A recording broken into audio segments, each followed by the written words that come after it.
Hace ya varias semanas, varios domingos, hemos venido estudiando consecutivamente el libro de Eclesiastés y ya hemos visto que Salomón está compartiendo aquí las lecciones que él aprendió en su vida luego de tratar de obtener satisfacción y significado en todas las cosas que este mundo caído puede ofrecer: sabiduría, riquezas, placeres, diversión. Su conclusión fue que ninguna de estas cosas tienen la capacidad de proveer lo que prometen. Eclesiastés capítulo 1, versículo 2, vanidad de vanidades, dijo el predicador, vanidad de vanidades, todo es vanidad. ¿Qué provecho tiene el hombre de todo su trabajo con que se afana debajo del sol? Cuando Salomón dice aquí que todo es vanidad, él no lo hace en el sentido en que la mayoría de las personas suelen usar esta palabra en el día de hoy. Cuando nosotros oímos hablar de vanidad, el cuadro que viene a nuestras mentes es una persona que tiene mucho cuidado por su figura, por su apariencia física, una persona que desea llamar la atención sobre sí misma a través de las cosas que usa, a través de las cosas que hace. Escuché recientemente de una mujer que fue donde su pastor a decirle: pastor, yo tengo un serio problema con la vanidad. Cada mañana cuando me levanto me paso media hora admirándome en el espejo. El pastor le dijo rápidamente: señor, usted no sufre de vanidad, sufre de imaginación. Yo no creo que esa haya sido la respuesta más piadosa que pudo haberle dado, pero esa nos da una idea de la forma en que las personas suelen usar la palabra vanidad en el día de hoy. Pero ese no es el sentido en que Salomón usa la palabra en este contexto. Lo que él está tratando de comunicar es que si nosotros nos limitamos a contemplar la vida a la luz de las cosas que ocurren debajo del sol, es decir, limitándonos únicamente al aquí y ahora, la vida del hombre no tiene ningún sentido y todo lo que este mundo ofrece no es más que una ilusión. Por eso alguien tradujo este texto diciendo: lo más absurdo de lo absurdo, lo más absurdo de lo absurdo, todo es absurdo. Cuando el hombre decide sacar a Dios de la ecuación y vivir con los ojos puestos en el presente y nada más, la vida no solo se convierte en algo completamente absurdo y frustrante, sino también que en ocasiones llega a ser desesperante. Al final de cuentas, todos vamos a morir. No importa cómo hayamos vivido. Y mientras tanto tenemos que soportar muchas injusticias y mucho dolor, como vimos el domingo pasado. Nosotros vivimos en un mundo donde impera el individualismo y donde las personas quieren sacar provecho de los demás a toda costa. Por eso alguien dijo una vez que el hombre es un lobo para el hombre, queriendo señalar que el egoísmo es una de las notas más características de la naturaleza humana. Sin embargo, aquí estamos en este mundo por la providencia de Dios. Y lo que hace Salomón en el resto del pasaje que Lester leyó hace un momento, Eclesiastés capítulo 4, versículo 4 al 16, es mostrarnos cuál es la mejor manera de conducirnos en un mundo tan agresivo, tan injusto como el nuestro. En vez de ceder a la tentación de sumergirnos en esa misma vorágine de agresividad y de justicia, Salomón nos provee tres comparaciones que nos ayudarán a reaccionar ante la vida de una forma más piadosa, de una forma más productiva. Y la primera comparación que Salomón hace en el texto aquí es que el contentamiento es mejor que la rivalidad y la envidia. El contentamiento es mejor que la rivalidad y la envidia. Versículo 4: he visto asimismo que todo trabajo y toda excelencia de obras despierta la envidia del hombre contra su prójimo. También esto es vanidad y aflicción de espíritu. Ya Salomón había dicho anteriormente en Eclesiastés capítulo 2, versículo 24, que el trabajo es un regalo de Dios para el hombre. El trabajo no es parte de la maldición que entró por el pecado. El hecho de poder trabajar, de poder ser productivos, es una bendición. Pero lo cierto es, mis amados hermanos, que el pecado ha corrompido todos los dones que Dios ha dado al hombre, de tal manera que mucho del empeño y del esfuerzo que dedicamos a nuestro trabajo muchas veces es motivado por la envidia y por la rivalidad. La Biblia de las Américas traduce el versículo 4 de esta manera: todo trabajo y toda obra hábil que se hace es el resultado de la rivalidad entre el hombre y su prójimo. Por supuesto, esta no es una declaración absoluta, porque la envidia no es la única motivación que impulsa al hombre a trabajar. Ahora, mis hermanos, si examinamos honestamente nuestros corazones, no importa el trabajo que tú estés haciendo, si examinamos honestamente nuestros corazones, veremos que muchas veces somos movidos a poner más empeño en nuestro trabajo por la ambición de colocarnos por encima de los demás. Es por eso que los 10 mandamientos comienzan prohibiendo la idolatría y terminan prohibiendo la codicia. La idolatría, la codicia. Porque ese es el gran problema del ser humano. Todos nosotros continuamente somos tentados a encontrar en las cosas de este mundo lo que solamente Dios puede dar. Es por eso, mis hermanos, que nos molesta profundamente no tener todo lo que deseamos. ¿Y saben lo que es todavía peor? Que otro tenga lo que yo no tengo. Cuenta una leyenda que un genio se le apareció a un granjero en la India. Para los niños que están aquí, yo no creo en los genios de la lámpara de Aladino, esto es una leyenda. Pero dice esta leyenda que un genio se le apareció a un granjero en la India y prometió concederle un deseo, cualquier cosa que tú quieras. El hombre se puso sumamente contento y comenzó a pensar en grandes riquezas. Pero entonces el genio le dijo que había una sola condición. De cualquier cosa que recibas, se le dará el doble a tu vecino. De repente el ánimo del granjero se fue al piso. Y le pidió al genio que le diera unas horas para pensar. Al otro día el genio regresó y el granjero le dijo: he decidido cuál es mi deseo, sácame el ojo derecho. Wow. Él prefería quedarse tuerto y que su vecino fuera ciego a tener que soportar que él sea el doble de rico que él. Mis hermanos, la envidia es una cosa terrible. No solo nos impide disfrutar lo que tenemos, sino también experimentar el gozo de que otros tengan lo que nosotros no tenemos. La Biblia dice que debemos llorar con los que lloran y también debemos gozarnos con los que se gozan. Pero al envidioso le resulta imposible reaccionar así. Ver al otro disfrutando de lo que él no tiene es como tomarse un trago de ajenjo o de aceite ricino. Dice en Proverbios capítulo 14 versículo 30 que el corazón apacible es vida de la carne, mas la envidia es carcoma de los huesos, es como un cáncer. Y en Proverbios 27:4 dice que la ira es cruel, el furor es impetuoso, pero ¿quién podrá sostenerse delante de la envidia? El envidioso asume el triunfo de los demás como una especie de ofensa personal. ¿Por qué tuvo que ser él que consiguiera ese trabajo? O el que tenga esa posición económica, o esa casa, o ese carro, o esa novia, cualquier cosa. Todo se puede envidiar. Salomón concluye diciendo que eso también es vanidad y un correr tras el viento, dice el texto literalmente. En otras palabras, la envidia deja al hombre al final con las manos vacías y un corazón lleno de descontento y de amargura. Por supuesto, así como hay personas envidiosas que convierten el mundo laboral en una competencia salvaje, también están aquellos que se van al otro extremo. Versículo 5, el necio cruza sus manos y come su misma carne. Obviamente, si tiene las manos cruzadas, no puede hacer nada con ellas. Este individuo se cansa antes de empezar, así que se abandona una vida de autocomplacencia que termina destruyéndolo. Él se come a sí mismo. Como no produce nada, tarde o temprano consume todo lo que tiene. Como bien señala un comentarista, su vagancia no solo acaba con todo lo que posee, sino también con todo lo que él es, minando su dominio propio, su percepción de la realidad, su capacidad de interesarse en el cuidado de otros y, en definitiva, el respeto que se debería a sí mismo. Eso hace la vagancia.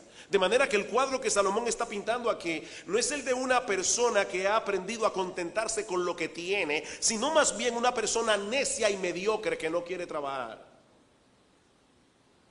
Queridos hermanos, la vagancia es un pecado altamente destructivo y condenado en la Biblia. Pablo dice en 2 Tesalonicenses capítulo 3, el que no quiera trabajar, que tampoco coma. Proverbios capítulo 6, versículo 10, un poco de sueño, un poco de dormitar, cruzar por un poco las manos para reposo, así vendrá tu necesidad como caminante y tu pobreza como hombre armado. Es como si este individuo estuviera en un campo de batalla sin armas para defenderse. De entrada, dice Salomón, tiene todas las de perder, aunque generalmente el vago siempre le echa la culpa al otro. Es que yo no he tenido suerte en la vida. No, es que tú nunca has dado un golpe. Es muy diferente. Decidiste por el camino fácil y ahora te resulta muy difícil avanzar. Qué irónico. Los que deciden irse por el camino fácil avanzan difícilmente. Así que aquí tenemos dos extremos: aquel que no sabe cuándo detenerse en su afán por colocarse por encima de los demás, y el mediocre que prefiere cogerlo suave y contentarse con lo que él pueda alcanzar con el esfuerzo mínimo. Y Salomón tiene un consejo que darle a los dos. Versículo 6: más vale, aquí está la comparación, más vale un puño lleno con descanso que ambos puños llenos con trabajo y aflicción de espíritu. Lo que Salomón está promoviendo aquí es la diligencia con contentamiento. Diligencia con contentamiento. Este individuo tiene un puño lleno con el fruto de su trabajo, pero al mismo tiempo con tranquilidad de espíritu. Él no es como el ambicioso que no para de trabajar para llenarse ambos puños, ni como el perezoso que se cruza de brazos. Él ha sabido balancear en su vida el trabajo y el deleite, el trabajo y el descanso, el trabajo y la familia, y sobre todo el trabajo y su relación con Dios y su servicio en la iglesia. Mis hermanos, nosotros vivimos en una sociedad que quiere vendernos la idea de que siempre es mejor tener más. Y lo que Salomón nos está diciendo aquí es que eso no es así. No siempre es mejor tener más, el mejor sueldo, la mejor casa, el mejor carro, la mejor ropa. Pero todo eso, mis hermanos, ¿a costa de qué? ¿Pagando qué precio? Dice Proverbios 15:16, mejor es lo poco con el temor de Jehová que el gran tesoro donde hay turbación. Mis hermanos, ese es un texto bíblico. Salomón está diciendo aquí, no, el mundo no tiene razón. No siempre es mejor tener más. A veces es mejor tener poco, siempre que no haya turbación de espíritu. Mi hermano, ¿cuál de estos tres individuos te representa mejor a ti? ¿El ambicioso para el que nunca nada es suficiente? ¿El mediocre que se conforma con el mínimo esfuerzo? ¿O el diligente que trabaja con excelencia, pero que sabe contentarse con lo que Dios le provee, con el fruto de su trabajo? Mi amado hermano, ¿puedes tú decir como Pablo en Filipenses capítulo 4 versículo 11 que tú has aprendido a contentarte cualquiera que sea tu situación? Yo he aprendido a contentarme, dice Pablo, cualquiera que sea mi situación. Yo sé vivir humildemente y sé tener abundancia. No todo el mundo sabe tener abundancia. Sé vivir humildemente, sé tener abundancia, en todo y por todo estoy enseñado, así para estar saciado como para tener hambre, así para tener abundancia como para padecer necesidad. Todo lo puedo en Cristo que me fortalece. Y en Hebreos capítulo 13 versículo 5 dice, sean vuestras costumbres sin avaricia, contentos con lo que tenéis ahora. Tú estás contento con lo que tú tienes ahora. Ay, pastor, vaya a mi casa para que usted vea cómo yo vivo. ¿Saben lo que sigue diciendo ese texto? Contento con lo que tenéis ahora, porque Él dijo, yo no te dejaré ni te desampararé. Por tanto puedo decir confiadamente, yo no temeré lo que pueda hacerme el hombre. Si tú eres cristiano, ¿sabes lo que tú tienes ahora? Al Dios Todopoderoso, al Rey de los cielos, al soberano del universo, siendo tu Padre celestial y cuidando de ti. Contentos con lo que tenéis ahora. Pero Salomón tiene otro consejo que darnos estrechamente relacionado con el anterior, otra comparación. Y es que el compañerismo es mejor que el individualismo. Capítulo 4, versículo 7. Yo me volví otra vez y vi vanidad debajo del sol. Está un hombre solo y sin sucesor, que no tiene hijo ni hermano, pero nunca cesa de trabajar, ni sus ojos se sacian de sus riquezas, ni se pregunta para quién trabajo yo y defraudo mi alma del bien. También esto es vanidad y duro trabajo. El cuadro que tenemos aquí es del individuo que no trabaja para vivir, él vive para trabajar. ¿Han visto personas así? Trabajólicas, adictas al trabajo. No sabemos si este individuo tiene esposa, sí sabemos que no tiene hijos, no tiene hermanos que le sucedan. Tampoco parece que tiene amigos con los cuales pueda compartir un momento de tranquilidad y sosiego. Salomón dice que este hombre está solo, y está solo porque nunca cesa de trabajar. Sus ojos nunca se sacian de sus riquezas. Tampoco se detiene nunca a preguntarse ¿para quién trabajo yo? ¿Qué es lo que pretendo alcanzar con todo el esfuerzo que yo hago cada día y que no me permite disfrutar lo que tengo? Salomón dirá más adelante en Eclesiastés capítulo 5 versículo 10 que el que ama el dinero no se saciará de dinero, y el que ama el mucho tener no sacará fruto. Nunca será suficiente, nunca, no importa cuántos bienes logre acumular en esta vida. La periodista norteamericana Ellen Goodman narra en uno de sus artículos la historia de un individuo que murió a los 51 años de edad de una trombosis coronaria luego de una vida dedicada casi exclusivamente al trabajo. Sus amigos y familiares comentaban que su muerte había sido una especie de suicidio laboral. Este hombre se mató trabajando. El día del funeral, un amigo se acercó a su esposa para decirle: yo sé cuánta falta te hará esta pérdida. A lo que ella respondió: en realidad ya yo lo había perdido. Ella no lo perdió el día de su muerte. Esta mujer había perdido a su esposo hacía mucho tiempo. Queridos hermanos, cuidado con el trabajo compulsivo. Cuidado con el trabajo compulsivo, porque eso no siempre es un exceso de responsabilidad. Muchas veces es idolatría. Idolatría. Como bien señala un comentarista, en este pasaje Salomón nos está dando una advertencia contra el aislamiento, el egoísmo, la codicia y la adicción pecaminosa al trabajo. Es por eso que todos debemos enfrentar con honestidad la pregunta del versículo 8: ¿para quién trabajo yo?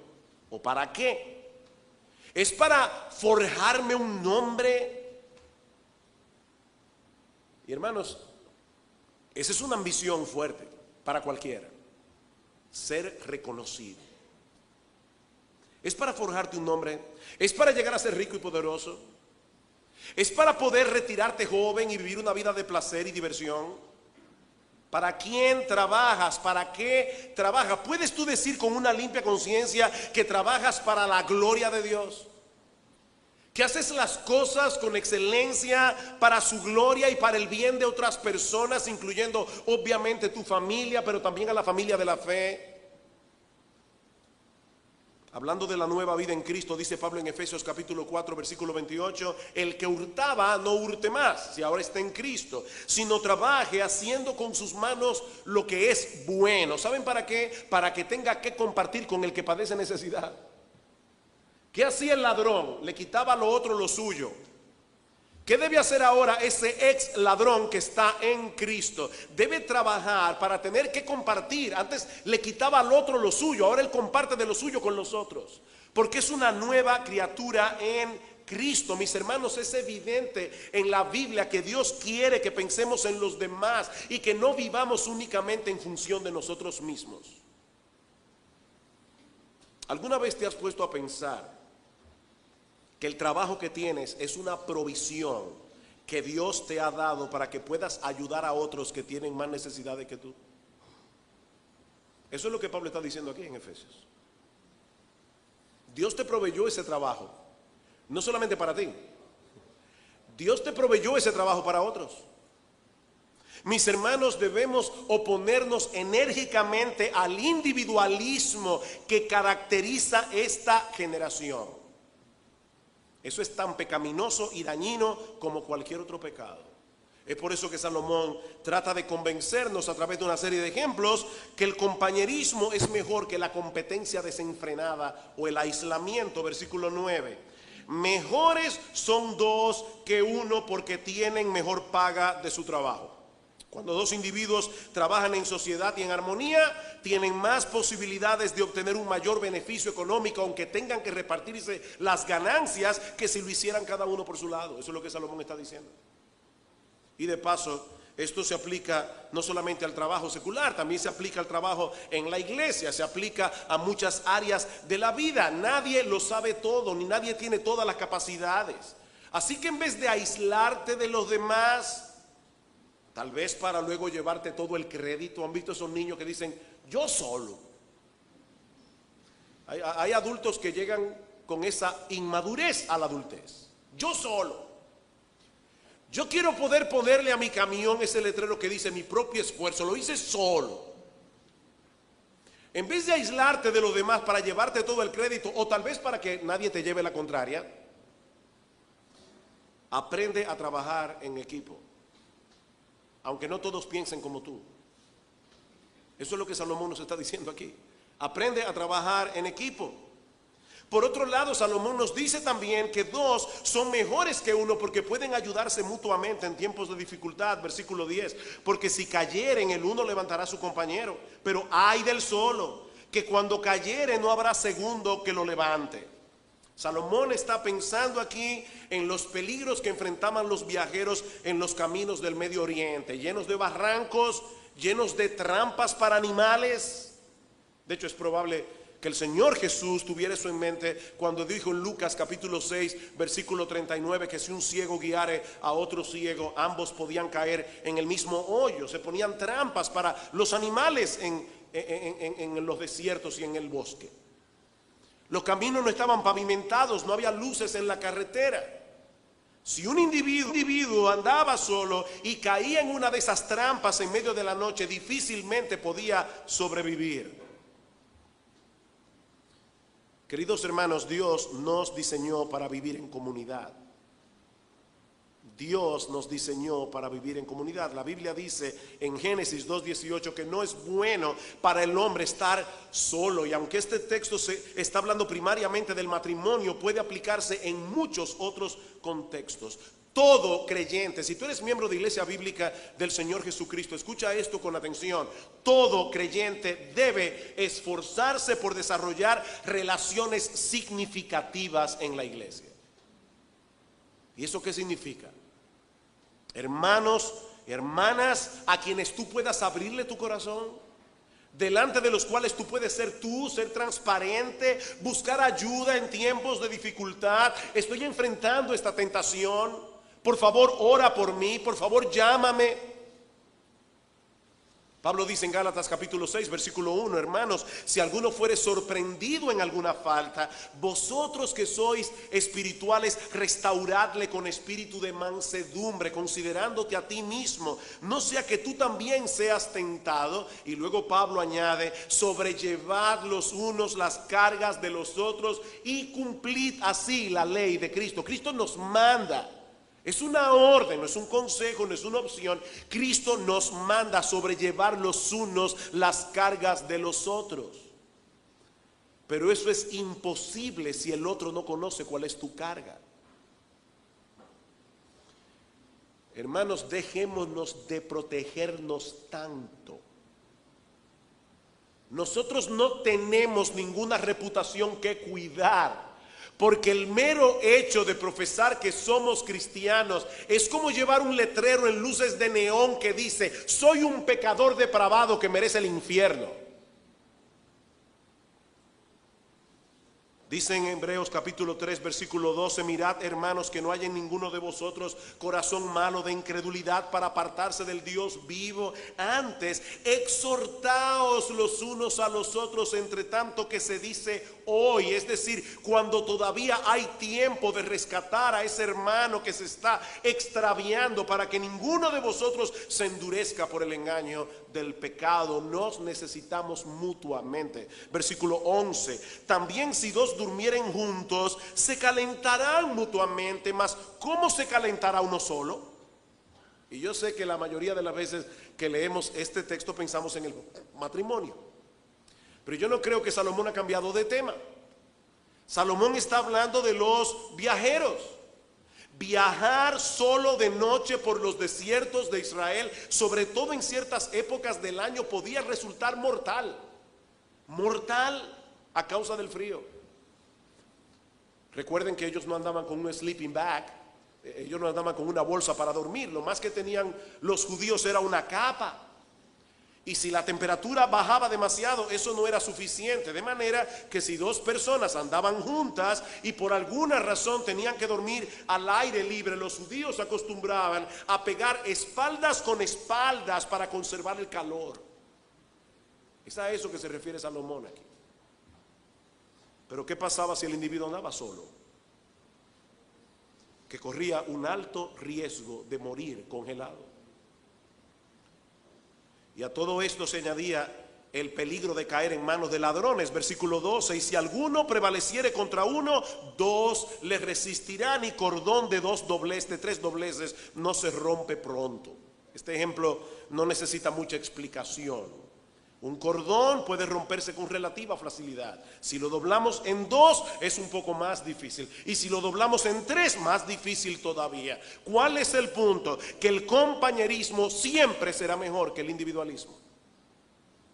El compañerismo siempre será mejor. Es muy conocido el refrán, mejor solo que mal acompañado, ¿verdad? Bueno, Salomón nos está presentando aquí la otra cara de la moneda. Es mejor estar bien acompañado que solo. Es mejor estar bien acompañado que estar solo. Y una vez más, yo te pregunto, mi amado hermano, mi amada hermana, ¿estás cultivando tus relaciones significativas en la iglesia? Tú tienes amigos en la iglesia. Amigos de verdad. ¿Eres tú de bendición a otros, así como otros son de bendición para ti? Rápidamente, te viene a tu memoria ahora mismo alguna persona a la que tú pudiste ayudar esta semana que pasó. Está bien, la semana pasada. ¿Y la antepasada? ¿Y el mes pasado? ¿Te viene a la memoria? Porque es así como Dios espera que la iglesia funcione. Como un cuerpo. Pablo dice en Romanos capítulo 12 versículo 4 que de la manera que en un cuerpo tenemos muchos miembros, pero no todos los miembros tienen la misma función, así nosotros siendo muchos somos un cuerpo en Cristo y todos miembros los unos de los otros. Tú eres miembro del otro y del otro y del otro y del otro. Somos un cuerpo y el cuerpo no funciona si todos los miembros no hacen lo que tienen que hacer. Mi hermano, ¿qué te distingue? ¿El compañerismo o el aislamiento? Y esto no es un asunto de temperamento, es un asunto de obediencia. Es verdad que hay personas a quienes les resulta más fácil relacionarse, otras que no, pero todos tenemos que hacerlo. Es como el caso de Marta y María. Todas las mujeres que leen el caso de Marta y María dicen, ay, es que, ¿sabe qué pasa, pastor? Mire, mi temperamento es como el de Marta. Yo soy una mujer activa, yo no soy contemplativa. Lee con cuidado ese pasaje y vas a ver que allí dice, María escogió la mejor parte. María la escogió. No es un asunto de temperamento, es un asunto de elección. ¿Has elegido tú vivir solo o vivir sola? Pero aún nos resta una comparación adicional que también está relacionada con las anteriores, aunque la conexión es un poco más sutil. Versículo 13. Mejor, ven otra vez la comparación, mejor es el muchacho pobre y sabio que el rey viejo y necio que no admite consejos. ¿Cuál es la enseñanza de este texto? Que es mejor tener un espíritu enseñable que ser un terco. Y para ilustrar este punto, Salomón se vale del ejemplo de un rey viejo y sabio que no admite consejos en comparación con un muchacho pobre y sabio que termina eventualmente ocupando el trono. Versículo 14. Porque de la cárcel salió para reinar el joven, aunque en su reino nació pobre. Vi a todos los que viven debajo del sol caminando con el muchacho sucesor que estará en lugar de aquel. No tenía fin la muchedumbre del pueblo que le seguía. No sabemos si Salomón tenía en mente aquí el caso de José cuando escribió este ejemplo, porque la historia es muy parecida. José fue vendido por sus hermanos y por la providencia de Dios terminó siendo el segundo en Egipto. La historia de este muchacho pobre y sabio comienza en la cárcel, termina en el palacio. La historia del viejo rey necio termina por su terquedad perdiendo el trono.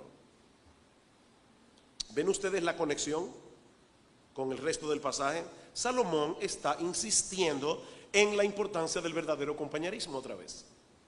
De otra manera, este rey en su necedad se aisló de todo el mundo. Tal vez pensó que tenía ya demasiada experiencia. Y eso le pasa a muchos cristianos con el paso del tiempo. Ellos creen que han vivido tanto como cristianos que piensan que ya no tienen nada que escuchar, nada que aprender. Finalmente este rey cosechó los frutos de su locura. Dice en Proverbios capítulo 12 versículo 15: el camino del necio es derecho en su opinión, mas el que obedece el consejo es sabio. Sabio. Y yo sé, mis hermanos, que hay muchas personas que van por la vida opinando acerca de todo, aconsejando a todo el mundo. En estos días alguien publicó en la internet una pregunta que yo pienso que a muchos les encantaría hacérsela a ciertas personas, y yo espero que no lo hagan. Esta persona le pregunta a la otra: ¿sabes cuál es la diferencia entre esta pizza y tu opinión? Que la pizza yo la pedí.